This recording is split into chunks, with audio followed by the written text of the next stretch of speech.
Oyin ana mimba ya Abei, mvulana ambaye anampenda sana, ila mchawi ni mzee wake alikuwa hataki kabisa Oyin awe karibu na Abei. Sasa mzee alipojua kwamba Oyin ana mimba alikasirika sana na akamwambia kwamba atampeleka kijiji cha mbali akaitoe hiyo mimba na haturudi tena hapo kijijini. Mzee akatoka nje na akamfungia Oyin ndani na akamwambia kaka yake kwamba amwangalie Oyin asitoke humo ndani. Halafu yeye akaenda kumtafuta Abei na panga. Wanaishi kwenye kijiji fulani hivi kinaitwa Nembe. Maisha hapo ni amani na furaha tu, lakini amani inaingia dosari kwa sababu ya bomba la mafuta ambalo mafuta yake yalikuwa yanavujia kwenye vyanzo vya maji, kitendo ambacho kilipelekea vifo vya viumbe wa majini na hata watu pia. Kwa hiyo wanakijiji wakaandamana, wakatengeneza ugomvi na polisi, wengine walikufa kwenye huo ugomvi. Sasa kuna washikaji wawili, mmoja anaitwa Boma na mwingine anaitwa Debe. Usiku wa siku hiyo wakaenda kuchoma kiwanda ambacho kinamiliki lile bomba la mafuta, bila kujua mule ndani kulikuwa na mjeshi mmoja analinda, kwa hiyo akaungua mpaka akafa. Huku upande mwingine tunakutana na Olotu na Tekena. Hawa ni ndugu ambao walikuwa wanataka kusafiri kuelekea Ulaya kutafuta maisha. Bi mkubwa akawamwagia baraka, washikaji wakaondoka. Huku baba yake Oyin anamkosa Abei. Muda huo Abei anaenda kwa kina Oyin. Oyin anampa taarifa Abei kwamba baba yake anataka ampeleke mbali na asirudi tena. Basi Abei akatafuta njia ya kumtorosha Oyin, wakaichomoa IC, kisha Oyin akapita pale. Wakiwa wanatoroka, polisi wanavamia wanakijiji wa Nembe kwa sababu ya kifo cha kamanda wao ambaye Boma na Debe walimuua kwa kumchoma moto bila matarajio. Kwa hiyo Abei, Oyin, Boma, Debe, Olotu na Tekena wanakimbia kujificha. Wote wanakimbilia sehemu moja ambayo ilikuwa inatumika na meli kutia nanga. Huku kituoni baba yake Oyin alikamatwa, hivyo akawa anahojiwa kama anawajua Boma na Debe. Mzee akakonfirm anawajua, akawapeleka mpaka kwao wanapoishi, lakini hawakuwakuta. Upande wa pili huku washikaji wakatoka mafichoni wanatafuta njia warudi nyumbani. Oyin akamuuliza Abei kwamba kwa nini polisi wanataka kuwakamata. Abei akamjibu ni kwa sababu polisi mmoja kauawa na vijana wa Nembe na anaamini kuwa walofanya hivyo ni Boma na Debe. Debe akamwonya Abei asitaje majina yao tena, hata hivyo walifanya hivyo kwa maslahi ya kijiji kizima. Wakati wanatembea wakaona polisi wengine ambao wako lindo, hivyo wakaenda kujificha tena. Olotu amepoteza simu yake, hivyo anashindwa namna ya kumpigia Mr. Pele ambaye ndo alikuwa akawatengenezea dili la kuzamia meli ambayo inakwenda huko Ulaya. Boma anamjua jamaa ambaye wanamwongelea, ila hakutaka kuwasaidia kumpata mpaka waseme wana dili gani naye. Olotu akasema kwamba wanataka kuhama nchi kwenda Mambele. Sasa kwa kuwa washikaji wote hawana chaguo, wakisema warudi nyuma wataishia kufungwa tu, hivyo wakaungana na Olotu na Tekena wakachangia pesa wakampa Mr. Pele. Mr. Pele akawaingiza kwenye meli na akawaficha kwenye veso moja hivi chini ya meli, na akawaambia kwamba atakuwa anawaletea msosi mara moja tu kwa siku na hawaruhusi kutoka humo chini mpaka yeye mwenyewe aseme. Kabla chombo haijang'oa nanga, Mr. P akaanza kuumwa. Mmiliki wa meli anaitwa Igo akamwambia kwamba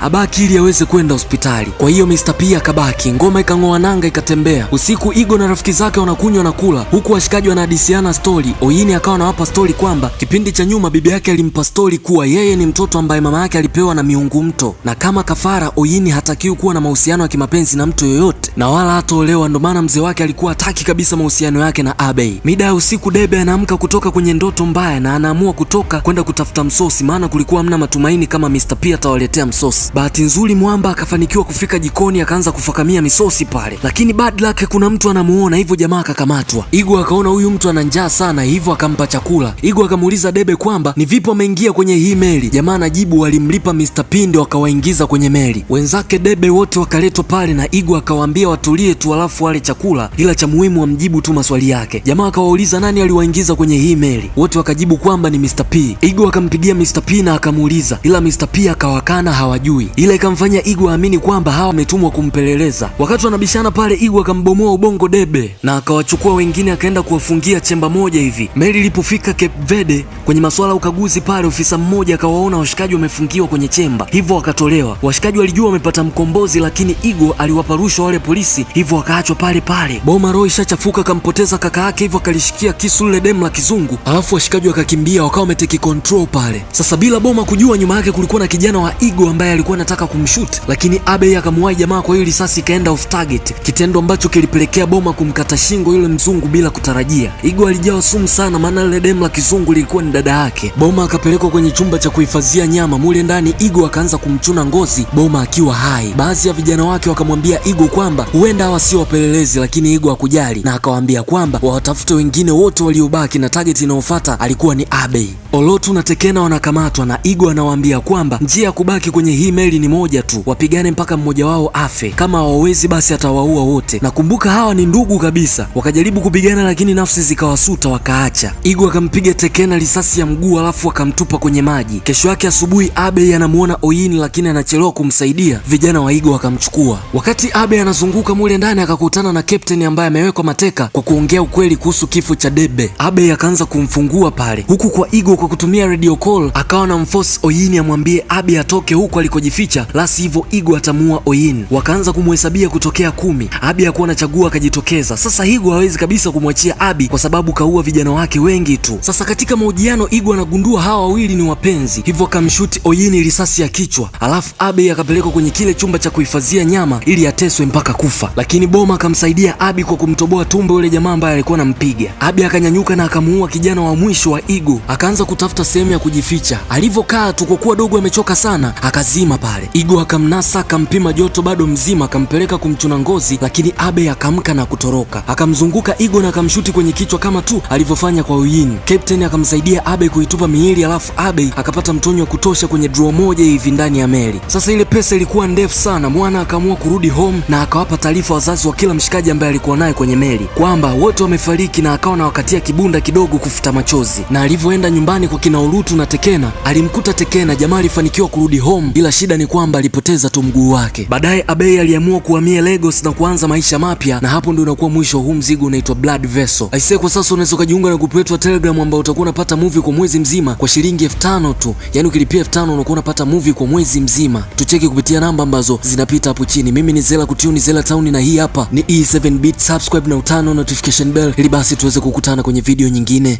Bye.